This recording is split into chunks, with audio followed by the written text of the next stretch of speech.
Trust and Will is an online estate planning service. Visit trustandwill.com for details.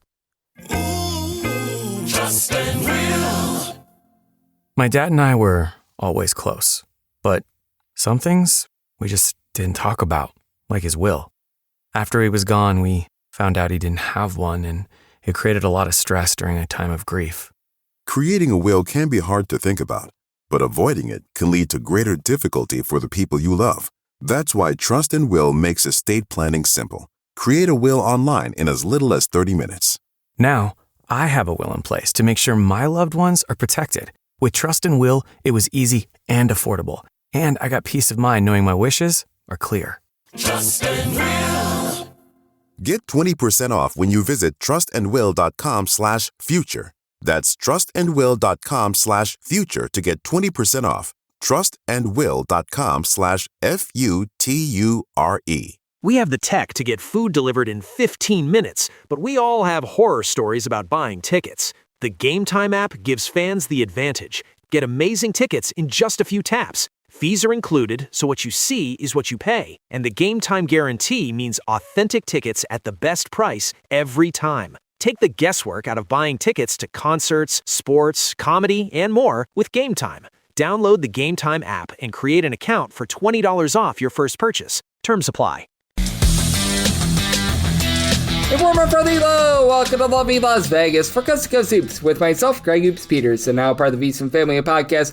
We've got a great podcast for you as we're going to be joined in segment number 2 by one of our good friends, Tristan Freeman. He does such a great job looking at this game of college basketball. He's over at Sleepers Media, Bustin brackets, and so much more. We're going to chat with him about the big moves that we've seen for some of these teams like Tennessee, along with Louisville, the ACC and Atlantic 10 landscapes in general, because he is based out there in the city of Pittsburgh. So we're going to be diving in on that. If some of these teams might need to be changing their style a little bit as well. And then in the final segment, I'm going to get you guys a roundup of the news and notes that we saw in college basketball over the last 24 hours. And here in segment number 1, we did see some international signings I'll give you a little bit of a recap of, as well as one of the teams in Arizona. They have hit on a lot of international recruits. We'll see if they do the same here. And if you do have a question, comment, segment idea, what have you for this podcast, you have one or two ways to fire those in. First one is my Twitter/X timeline at gunit_81. Keep in mind, large CM, they mean does not matter. So as per usual, please do send these into the timeline. And the other way is find an Apple Podcast review. If you rate this podcast 5 stars, it's very much appreciated. Then from there, you're able to fire in whatever you'd like to hear on this podcast via that 5-star review. And I do beg with you, I do plead with you, please do send in these Twitter/X questions and help me out for getting set for what is going to be a tremendous upcoming college basketball season and help the offseason go by a little bit faster as well. But Arizona, they made a nice splash on Friday. They signed an international man of mystery, Endurance. I'm going to get this last name correct. Iamenku, hopefully I got that correct. Might be Iamenku Hugh, but that said, he was over for Orange Academy. He's out there from the Netherlands, 11.5 points, 10 boards, block and a half per contest. A little bit more of a low post presence, a little bit more of a down low player, but is able to stretch a floor as well. We have seen what Arizona's been able to do with these guys going all the way back, even prior to this current coaching regime. Lowry Markkanen, if you want to go back to the Sean Miller era, he was so big for them. Obviously, with the likes of Montevideo Krivas and company, that has been big, and being able to get back him is huge for this Arizona team. Heck, you want to go a little bit further as well. Ivan Karchinov, he's been very solid for this team as well. So Arizona, they land another international man of mystery. I think that this is going to be able to help them out as well. And this is sort of the time of year, because a lot of players are picked up via the transfer portal, that there's going to be a lot of teams that are going to be looking the international route. We saw LSU this past week too. So I know that Kentucky is on the hunt to be able to bring in a few international men of mystery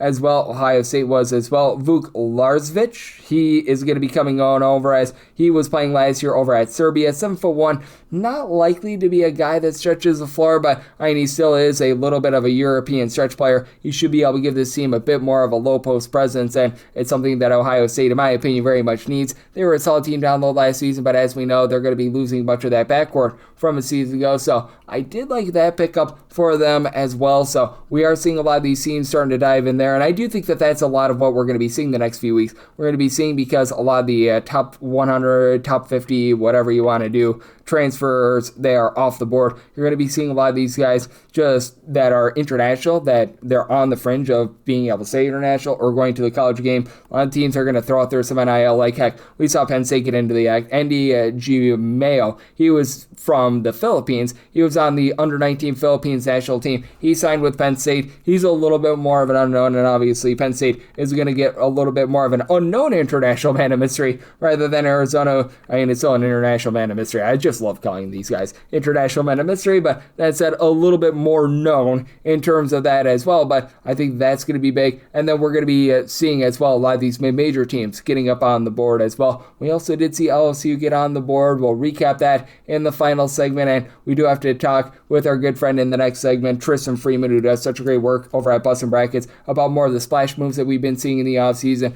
the ACC, the ACC A10, and so much more right here on Coast to Coast Hoops with myself, Greg Peterson, now a part of the Bustin Family Podcast. We have the tech to get food delivered in 15 minutes, but we all have horror stories about buying tickets. The Game Time app gives fans the advantage. Get amazing tickets in just a few taps. Fees are included, so what you see is what you pay. And the Game Time guarantee means authentic tickets at the best price every time. Take the guesswork out of buying tickets to concerts, sports, comedy, and more with Game Time. Download the Game Time app and create an account for $20 off your first purchase. Terms apply. Side edge this college basketball season? Well, VSiN experts use CBB Analytics, the most comprehensive college basketball analytics platform in the world. See injury impact, on and off data, clutch time performance metrics, first versus second half splits, and so much more. Utilize the promo code of VSiN, that is VSIN, to get $30 off and find your betting edge over at cbbanalytics.com. That is cbbanalytics, all one word.com. For anyone that is new to VSiN, well, I wish you a friendly hello. This is an attention to anyone that is new to VSiN because you're able to get some free stuff with our daily newsletter. It's a great way to catch up on everything that's happening in the sports betting world. It's delivered straight to your inbox every single morning. VSiN's newsletter offers picks, data, strategies for the day's betting menu, and so much more. Sign up for free today over at VSiN.com/newsletter. That's VSIN.com/newsletter, and start receiving your free newsletter tomorrow morning. That is VSIN.com/newsletter. Stay ahead of the game and bet smarter with VSiN.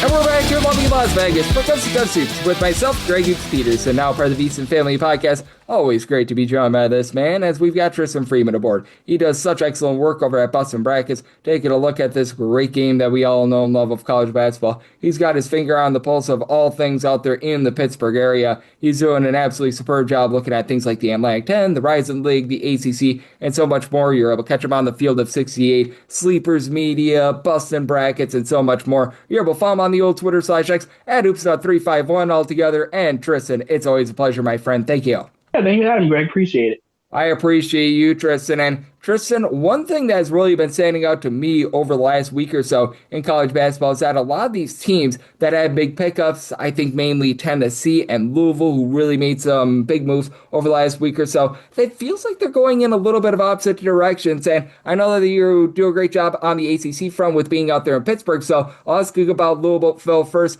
Do you think that there might be a little bit of a change of philosophy and style with them this year, with bringing in Flory Badunga, with bringing in Akezi, the 7-footer, who I think is going to be amazing for the team, but feels like they're going a little bit bigger and a little bit less, shall we say, three-point heavy than they did a season ago? Yeah, they tried it with Ali Khalifa and Kayshawn Pryor, being the guys that can stretch the floor and sort of facilitate, three-point shooters. And it ultimately didn't work because when the threes wasn't going, they were in big trouble. So getting a guy like Badunga, who more importantly, can give you interior defense, is going to be big. And with the right offensive system, he can give you, good production offensively. And that's ultimately what you need.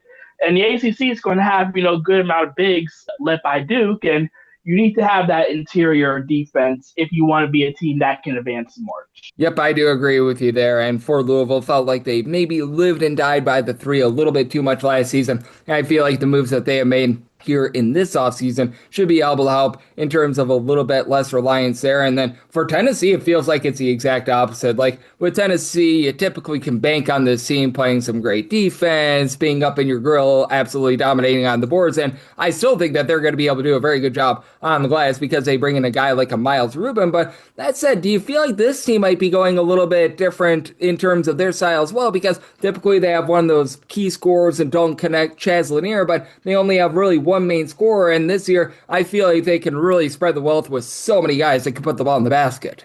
Yeah, I mean, they're always one of the better defenses in the Rick Barnes era, but offense is sometimes where they lack, and they always will have one or two really good scorers, like they had with Jacoby Gillespie and Nate Ahmet, but the lack of, scoring depth on the roster always hurts them, when they get right before the Final Four, as we saw, in their loss to Michigan. So having, several scorers like a Terrence Hill from VCU, a Day-Day Ames from Cal, and, now they're going to get Juke Harris from Wake Forest. Now you got several guys that can be 20 per game scorers. And also that doesn't even include Jalen Harrelson, who is a 5-star guy coming over from Notre Dame. So they have a chance to be an elite offensive unit. I don't think that will be an issue. Miles Rubin can anchor the defense, and there's really not going to be many excuses for them. Obviously, Final Four is going to be tough, but they're definitely going to be a team that should have expectations of making a Sweet 16. Yep, I'm right there with you. I don't know if I can quite put them in front of Florida with all the moves that they've made, but man, it is really interesting to take a look at that SEC landscape right now as we are joined by Tristan Freeman, who does such amazing work over at Bustin Brackets, joining me on Coast to Coast Hoops. And right now, in terms of the offseason moves, do you feel like there might be a little bit of a divide unlike what we've seen in the last few years in the SEC? Because it felt like the SEC this past season, it was very bunched up. You didn't necessarily have that one amazing Final Four contender, but you had a lot of solid teams. I just look at what Florida's been able to do here in the offseason along Tennessee, and I feel like they really have separated themselves from the rest. Obviously, Arkansas is still going to be a rock-solid team. Obviously, you're still having a lot of teams making some really good moves. Texas, I really think that they've done a good job, but I do feel like Tennessee, along with Florida, is doing a good job of separating themselves from the rest with everything they've done. Yeah, I think once the rosters are filled out, that Texas, Alabama, Arkansas can get in there with Tennessee, along with Vanderbilt, operating the assumption that Tyler Tanner is back from the NBA draft. So I do think it'll be a top-heavy league. But as far as the separation, I think it goes between the top half and the bottom half because, you got teams like, Ole Miss, Mississippi State, Georgia, Auburn, Oklahoma, who I think are solid teams that can fight for a tournament bid. But I also don't see them being top 25 caliber. I do think that there's definitely a big divide between the top and bottom half, but, I think ultimately in the SEC, I think there's probably 4 to 6 teams with Final Four potential. Yep, I do think that it's going to be interesting to see how some of these teams fill it out as well, because it feels like some unfinished business with some of those SEC rosters. You mentioned with Vanderbilt trying to be able to get Tanner back. That's going to be big for them. And what do we make right now out of LSU that it just feels like they're going a completely different route from everyone else? It almost feels like they're going that Illinois route with bringing in, I always like to call them the international men of mystery. They've been able to fill out the roster here over the last few days, but still lots of holes on this roster. And it just feels like they're one of the most mysterious teams right now in college basketball because they still have so many slots to be filled. And it feels like they're going to be bringing in a lot of guys that we weren't able to really scout at the high school / college level. Yeah, I mean, the mystery is the fact that they still have so many open spots and we don't know what their starting lineup is possibly going to look like.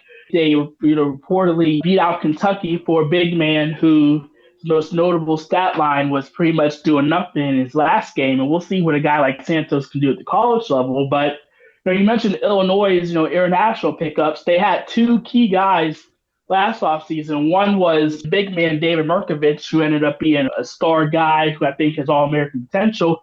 But it also brought in Mahalo Petrovic, who, his playing time was cut by Keaton Wagler's emergence, but he ended up not being much of a factor and having to transfer down. So seeing a lot of international guys, some guys are going to be great, some can solid, but some aren't very good. And for LSU to even be in the tournament mix, they're going to have to get several guys who are really good. And I don't know how many, of those types of guys are available because most of them who are notable has already picked the teams. Yep, I'm right there with you. With LSU, they're right now, in my opinion, the biggest team of mystery in all of college basketball because you know that they've got money to burn. They brought in Lane Kiffin, they brought in Will Wade, they've got a lot of good boosters. That Kane's money, it is very, very much there, but at the same time as well, lots of open roster spots as we are being joined by Tristan Freeman, who does such great work over at Bustin Brackets right here on Coast to Coast Hoops. And I think without question, LSU and Kentucky are two teams that still have unfinished business in college basketball. But is there a few other teams that you're looking at right now and you feel like here in the month of May, it's going to be a big month for them because maybe they haven't made a lot of moves in the portal or maybe they have a solid start, but you feel like they need those one or two pieces to really push themselves over the top? Yeah, I mean, St. John's, after losing out to Simon Jop, still needs a big man. Otherwise, Ruben Bray is going to have to play a lot of minutes. Texas Tech, I mean, who knows what's going to happen with J.T. Toppin's injury. I mean, if he's, back on opening day and healthy, that's great. Otherwise, Texas Tech has next to no front court depth. And if Toppin isn't at his self, their defense could be, majorly suspect. Those are the teams that I'm certainly watching for. And then, UNC probably, after not having Visar, their front court is still a question as well. So, front court for a lot of teams is still a question, and there really aren't many options available left in the portal. So you're going to have to find an international route. And again, that can be very risky. Yep, it is going to be very risky, and we still don't know what's going to be happening with the 5-and-5 rule as well, because if that does pass, apparently the guys that were playing this past season, they're not going to get a year of eligibility. We all know that lawsuits will be coming, and do you feel like there might be a few schools that are sort of hoping and praying that happens? Because you mentioned North Carolina. I believe that Tyler Nickel began his career over at North Carolina. He's been someone that has been talking about that left and right about, hey, we want another year of eligibility. And it feels like that could be a way to bail out some of these teams like St. John's and North Carolina. But at this point, I think we both agree that's also a big giant mystery. There were dozens of guys who did enter the portal just in case. Could a class action lawsuit work? I mean, it's possible. We also don't know when the rule is going to be fully implemented because if they wait, long enough, a lot of these guys are just ultimately going to have to move on. So who knows what happens, what can happen with it. I just think it's doubtful we're going to see a whole bunch of guys retroactively get a fifth year just because of legislation being passed. Yep, I'm right there with you. There's probably going to be lawsuits because there always is that, and quite frankly, the NCAA has been the Washington Generals of the court system, but that's going to be really interesting to look at as well. As Tristan Freeman, who does such great work over at Bustin Brackets, is joining me on Coast to Coast Hoops. And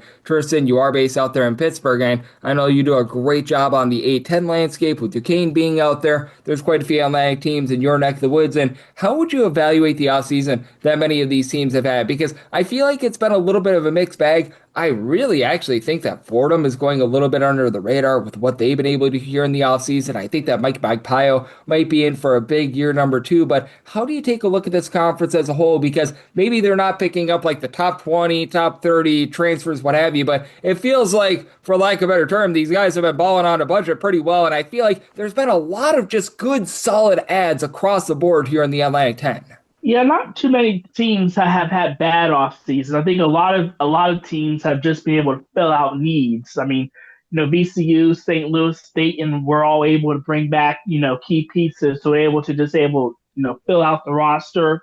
You mentioned Fordham bringing back their front court and then adding, Lateef Patrick with Stephen F. Austin, who averaged 15 a game to be their elite guard. In Loyola Chicago, added some solid pieces as well, including Darnell Hand, who averaged like 15 for Boston College in the ACC. So yeah, you're not going to get, really home run pickups because that's, reserved for the high majors. But as far as A10 caliber, to fill out rosters, I think there's probably about 6 or 7 teams who could be top 100 good. And that's all you can ask for a league who's trying to get multiple bids each year. No question. And when it comes to St. Louis as well, I know that Trilly Donovan always says sometimes the best pickups are the ones that you've already got. The fact that they were able to bring back so many of their guys from a season ago, that stands out to me as well. And then Tristan, this one is going to be a little bit more open-ended, but just in terms of your evaluations of what you've been seeing here in the offseason, is there a team or two that has really put together a nice offseason that maybe a lot of people aren't talking about, and maybe you feel like they deserve a little bit more respect than what they've been getting over the last month or so in terms of what they've been doing. Yeah, I think DePaul out of the Big East. I mean, considering, they're a team who just doesn't have much history or much, outward momentum, it's going to be hard to get a lot of great pickups. But they got, a decent amount of promise. I think Magungwath, who was reportedly a possible Kentucky guy a year ago, who had an up and down year at San Diego State, I think he's a really good interior guy for them. Corey Cotton is a really good shooter. Kamari Holmes is also another good shooter. And they also, were able to keep key guys like Leighton Blocker and Theo Pierre-Justin. So if you're DePaul, they might not be a tournament team just yet. They probably will need some things to, happen in their favor.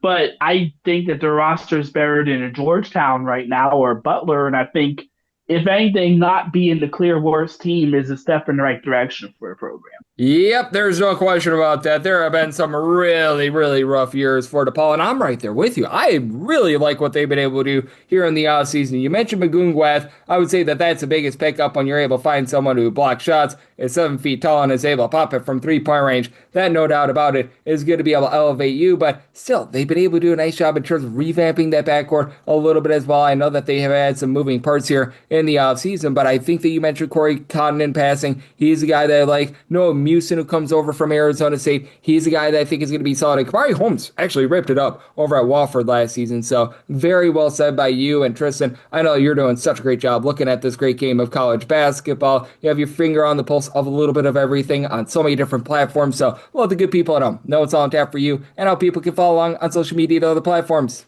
Yes, sir. You can follow me at HoopsNut351 on Twitter/X. You can also follow my work at Bustin Brackets, Hoops HQ, and every Friday for the Phil 68 Daily. Absolutely. Tristan is doing an incredible job looking at this amazing sport, and every single time he joins me, learn such great insights. So, big thanks to Tristan for joining me on Coast to Coast Hoops, now part of the Bustin Family Podcast. Coming up next, it is that time of the podcast. I give you a recap of the news and notes we saw in college basketball over the last 24 hours.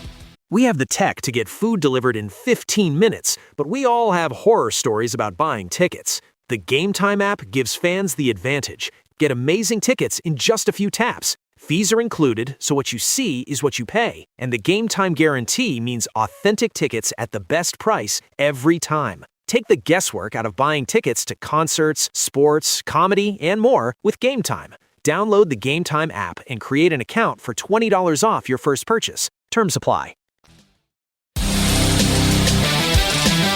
And we're back here in lovely Las Vegas for Coast to Coast Hoops with myself, Greg Hoops Peters, and now part of the Bustin Family Podcast. It's always great to be joined by Tristan Freeman, who does such great work over at Bustin Brackets, looking at this great game that we all know and love of college basketball every single time he joins me. He learns such great insights, and he did so once again today. So, big thanks to Tristan for joining me in the last segment. Now it is that time of the podcast to give you a recap of the news and notes we saw in college basketball over the last 24 hours.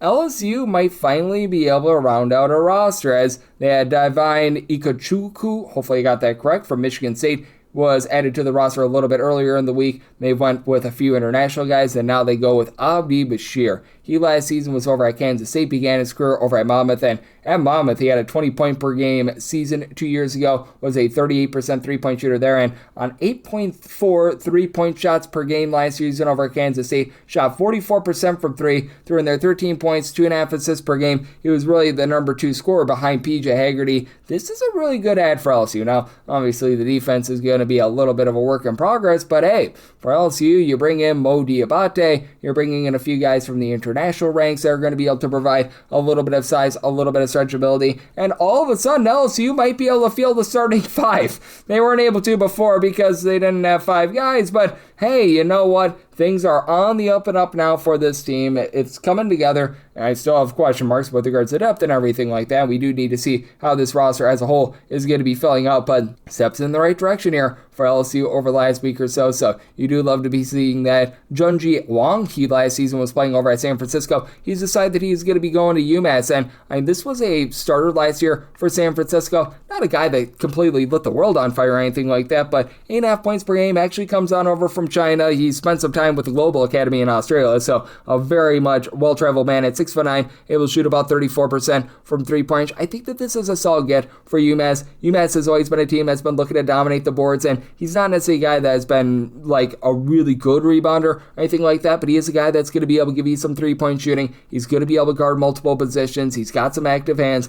He was solid over for the Dons this last season, and for UMass, I feel like they're putting together a relatively solid offseason. I don't know if I'm going to put it in the category of like amazing or anything like that. I think that would be overstating it a little bit, but bringing in a guy like Wong, I think is going to be able to help them out quite a bit. Additionally, they bring in Jordan Clayton, a nice guard over from Northwestern. Abdullah Ahmad, he just wasn't able to see a lot of time over at BYU, but he's coming over as well. So some solid pickups here over the offseason for UMass. They've got some pretty good roster retention as well. So like what they're putting together, and I do think that this is a nice move for them. And then I think that this is a good move as well. Trevor Henning, he last season was over at Weber State, and he has decided that he is going to be going to East Tennessee State, right around about 6'4", 6'5", 10 points, right around about 3 rebounds per game. You'd like to see him be a little bit of a better rebounder because ETSU, they always are a team that looks to crash the glass. Shot about 30% from three-point range, so he's a little bit raw, but I do think that he's going to be able to step in, help this team out. Weber State was a pretty solid three-point shooting defense last season, and that's really the name of the game for this ETSU team, but I do think that ETSU has done a solid job in terms of, for one, retaining a few guys. I know that they were hoping to have like Barkley back. They weren't able to get him, but still, you do have a lot of those guys that were on a very deep bench. They're going to be coming back, and additionally, they're bringing Jaden Cooper, who's a nice player over at South Alabama. They're bringing in BJ Ward, who's a double-figure scorer for Southeast Missouri State. So I do think that ETSU, once again, going to be a nice force out there in the SoCon. I think that they built a nice balanced roster, and for Coach Savage, he's doing it once again. So like what he's doing there. I do like this one as well. You've got Kasim Watson, who last season, he was over at UTEP, began his career at the lower level, if I'm not mistaken. He was a part of Delaware State. He was averaging 12.5 points, 5 boards, so he took the leap very well up a level. Now he's going to be going up another level. He's going to East Carolina, and for East Carolina, what has just marred this team for years is three-point shooting, both three-point shooting offense and defense. They're still not going to be a great three-point shooting team, but bringing in a double-figure scorer in Bryson Blaine is nice. Caden Cooper is a guy that at 6'6", had nice versatility over at Louisiana Tech. He's going to help out with a three-point shooting defense. Sion Medley, he's a guy that's going to be running the point. Now you've got a little bit of a combo player here in Watson that was a sneaky good three-point shooter last year. He was shooting about 38% from three-point range, generated about a steal per game. That's always the name of the game for UTEP, being able to generate those turnovers. So for East Carolina, after the last few seasons have just been tumultuous, they have been not great to say the least. I'm not going to sit here and say that they're going to be amazing or anything like that, but do feel like they're taking some steps in the right direction. This is a little bit of an upside get here for UT Arlington, as Bryson McGlith, he just wasn't able to get out there on the floor last year over at Richmond. He was limited to 3 games. He has decided that he is going to be heading on over to UT Arlington, and for Arlington, it was a nice mix-and-match team last year. They had to pretty much overturn the roster. They were a really good three-point shooting defense. They were very strong on the glass. They just had no offense whatsoever, and if they can get any sort of offense here whatsoever out of McGlith, he's got quite a bit of size. That's going to be able to help them out, and for this UT Arlington group, they just need to add a few more guys in general. The only other real Division I transfer that they've got is Tyson McDaniels. He was a double-figure scorer over at Elkhorn State, but it's called what it is. Elkhorn State was one of the lesser teams in all of college basketball last season. For McGlith, at 6'8", he's going to be able to bomb a little bit from 3-point range. Is a native of the state of Texas, so that helps him out. A lot of unfinished business here for UT Arlington, though. You've got Abrim Sore. He was over at Syracuse to begin his career. He has decided that he is going to be transferring on over to Pitt, and this is his third different ACC school. He also spent some time over at Georgia Tech, where he was averaging about 3 points, 3.6 rebounds per game, so has been a guy that's had a little bit of a tough time finding his footing. At 6'9", he's not a guy that is going to be stretching the floor, but still he's going to be able to give you a little bit of insurance in terms of the low post play. For Pittsburgh, they've done a nice job in terms of filling out the roster, and for this Pittsburgh group, man, I mean, you just take a look at all the signings. You bring in a guy like a Nathan George, who is a nice point guard over at Syracuse. You've been able to have Bay and Ndongo come over from Georgia Tech as well. These guys were teammates 2 seasons ago. A former top 30 recruit, and Jaleel Bethea. You just go down the list, Alan Summer, and for Pittsburgh, it's a completely new look roster. We're going to see how things are going to be able to shape out, because they returned darn near nothing from a season ago. But I honestly do like the moves that they made. I know that we were talking about it with our good friend in the last segment, Tristan Freeman about the ACC as a whole. And for Pittsburgh, I feel like they're one of the hardest teams to peg because you just don't know how it's going to be coming together in general, but still do think that there's some upside here. And then for Vermont, this is on a team that's going to dive into the transfer portal a ton, but hey, they decide to for this one. This man was playing over at Loyola Chicago last season, and he's going to add to what I think has been a relatively good haul for them as they're bringing in Daniil Gatskov. He's a 6'6", a little bit of a combo player that last season he was on a Loyola Chicago team that was just a sinking ship in general. He was averaging about 3 points per game, did shoot 37.5% from three-point range. He was out there in the country of Russia. He also attended IMG Academy.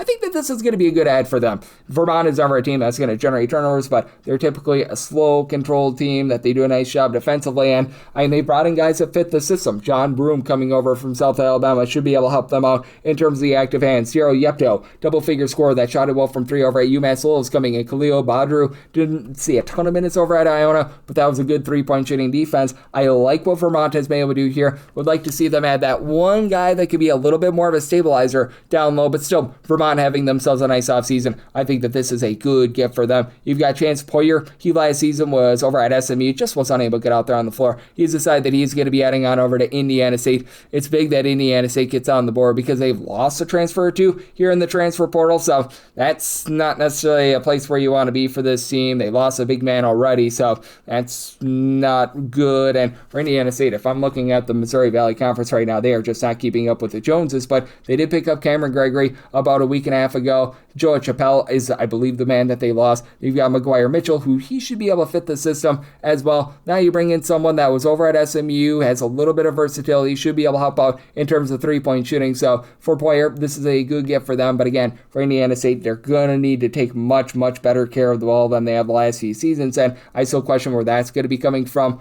Arap. He was over at Memphis this last season, really wasn't able to see a lot of minutes. He's decided that he is going to be heading on over to Nichols. And for Nichols, this team was very good in terms of generating turnovers last season. They were not good with their perimeter play whatsoever. The fundamentals were eluding this team. This is going to be able to give them a little bit more size. As for Nichols, they bring in Junior Silu, who is over at Western Michigan. The rest of the other guys, like AJ Den, Tyrone Farrell, who is over at Morehead State, Hunter Carter. These are 6'5", 6'6", little bit of combo players, shall we say, projects. Now you bring in a guy in Arap, who's going to be able to provide size at 6'11". Just did not see any playing time whatsoever last season. He was actually relatively solid when he was over at Columbia. It was a limited amount of minutes, but he was able to give that team a little bit of stretchability. Shot about 33% from three-point range. We'll see what sort of upside he's going to be able to get because whether it be at Columbia, whether it be at Memphis, he just really struggled for minutes. A little bit of a project. If that project pans out, it's going to be amazing for Nichols. If not, it's going to be another failure for them. But when you're out there in the SoCon, you need to take gambles like this, and I do like the fact that they are gambling on a guy that does, in my opinion, have some upside. You've got Dorian Jones. He last season was over at Rutgers. He was redshirted last season, and he has decided that he is going to be going to Kent State, and he's a guy that 6'4", should be able to give Kent State some nice three-point shooting, as Kent State was a solid three-point shooting team. If he's able to provide active hands, that's going to be big, because that's a big thing for Kent State. When they made the NCAA tournament a few seasons ago, they were really amazing in terms of generating turnovers. That just wasn't there this past season. Now they bring in a guy like a Cameron Williams, who I think is going to fit the system at 6'8", getting in Chancey Willis, who was really good over at Western Michigan a few seasons ago, and in the limited sample size that we saw in Minnesota was solid as well. That's big. Now you've got a guy in Jones who's a former top 125 recruit. I like what Kent State is building here. If they can get back to generating a few more turnovers, I recognize that you lose Rocco Gillespie. That's a big loss, but God's love, Nwabude, who comes over from Eastern Michigan, he's going to help with that loss. He's not going to be Rocco Gillespie by any stretch of the imagination, but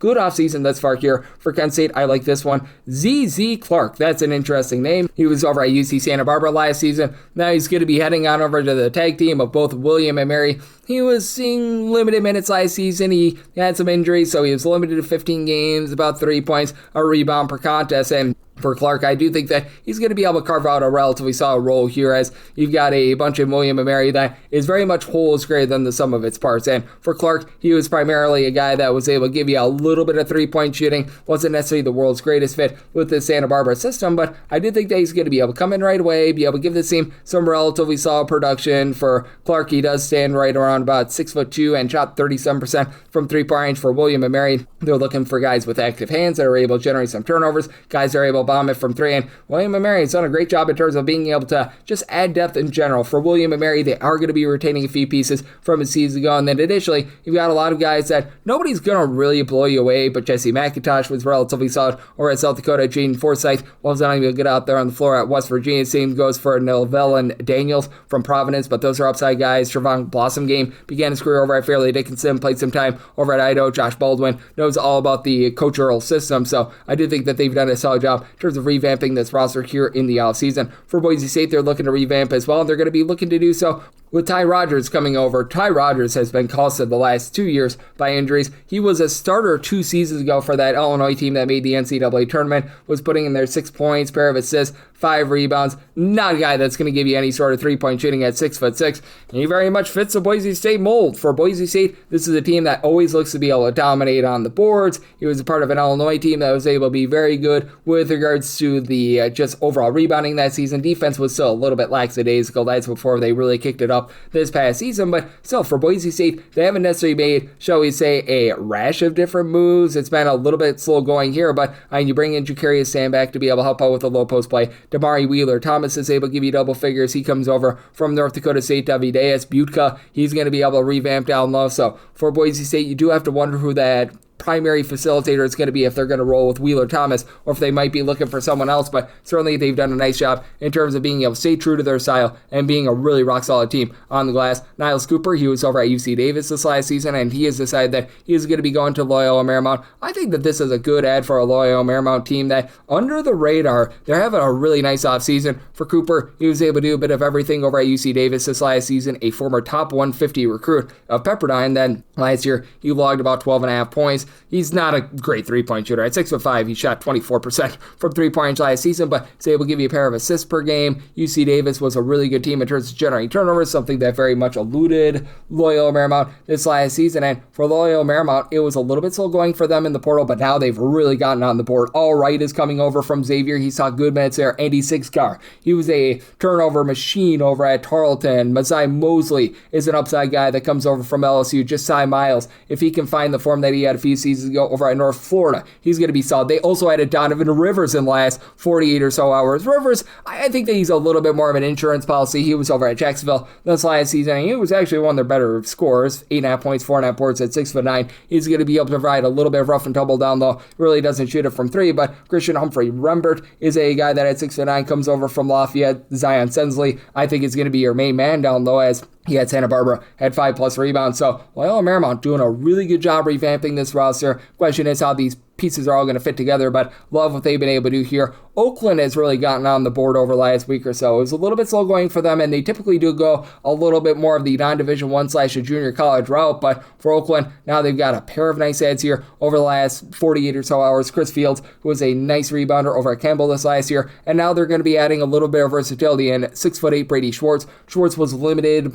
He missed about 10 games last season over at Western Michigan due to injury, but he's a native of the great state of Michigan, was playing there last year, 7.5 points, 4.5 boards, and shot in the neighbor about 34% from three-point range. He very much fits the system of Oakland. He was playing for a Western Michigan team that really didn't play a lot of defense, but I do like his overall versatility, way that he's going to be able to stretch the floor, so that one is a good one for them. Corian Davis, he was over at Alabama A&M last year. He was averaging darn near 15 points and 5 rebounds per game. He is staying within the conference. He's heading on over to Bethune-Cookman. We saw all the moves that Bethune-Cookman was able to make last offseason. Unfortunately, not all of them were able to pan out because the Dr. Bradley was unable to have eligibility, but I like what they've done. Carmelo Branch was actually a nice player over at UMKC. Granted, it was a bad UMKC team. They bring in Kevin Patton Jr., who was over in New Mexico last year, couldn't really find his footing, but when he was out there in the great state of California, he was a solid player over at a few different stops, and now they had in your guy that in the very conference that Bethune-Cookman is in absolutely tore it up. Not an amazing three-point shooter at 32.5%, but in the SWAC, you just don't get a lot of great three-point shooting in general. Alabama A&M was a more than respectable defense, so I think that he's going to be able to step in right our way and have himself some good production for Louisiana Monroe. They're looking to turn over a new leaf. They had a one-and-done coach this last season and Mr. Cunningham. Now they're going to be bringing in a guy that I really like, as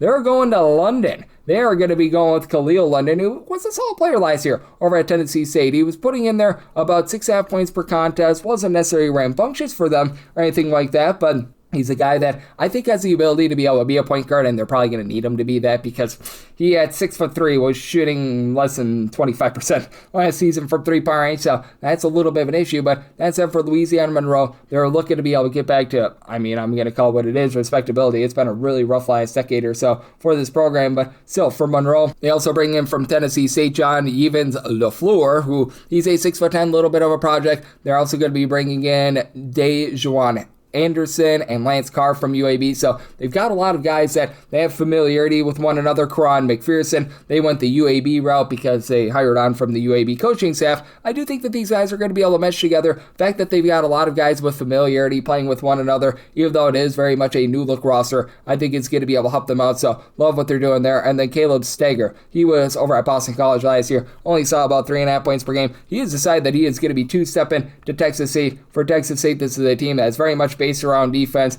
Texas State takes just some of the fewest amount of shots from 3-point range in all of college basketball, so they don't need to worry about that. He only shot about 31% for 3, which for them is honestly not too bad, but at 6'5", has the versatility to be able to guard multiple positions. I think that he's going to be able to help out a little bit more on the boards as well. His minutes were relatively limited over at Boston College just last season. And for Texas State, not a ton of moves, but Koron House coming over from Southern Illinois was big. Ronald Jessamy is going to be a shot blocker for the team. KJ Younger, I love what he brings to the table as well. So I feel like Texas State is putting together a relatively nice offseason. They're going to be part of conference realignment, so they're stepping up a little bit of a level. They're going to need it, but I do like what they've been able to do there, and hopefully you're liking what I'm doing on this podcast, Coast to Coast Hoops. If you do like hearing from this fine podcast, Coast to Coast Hoops, you're able to subscribe wherever you get your podcasts, Apple Podcasts, Google Play, Spotify, Stitcher, and TuneIn. If you have a question, comment, segment idea, what have you for this podcast, you have one of two ways we offer those in. First one is my Twitter/X timeline at GUNet_81. Keep in mind, Larry CM, name does not matter, so as per usual, please do send these into the timeline. The other way is find an Apple Podcast review. If you rate this podcast 5 stars, that's very much appreciated. From there, you're able to fire in whatever you'd like to hear on this podcast via that 5-star review. Big thanks to Tristan Freeman. He does amazing work over at Bustin Brackets. He joined me in the last segment, coming at you guys every single day on this podcast. During the season, you're going to get picks and analysis on every single game, every single day.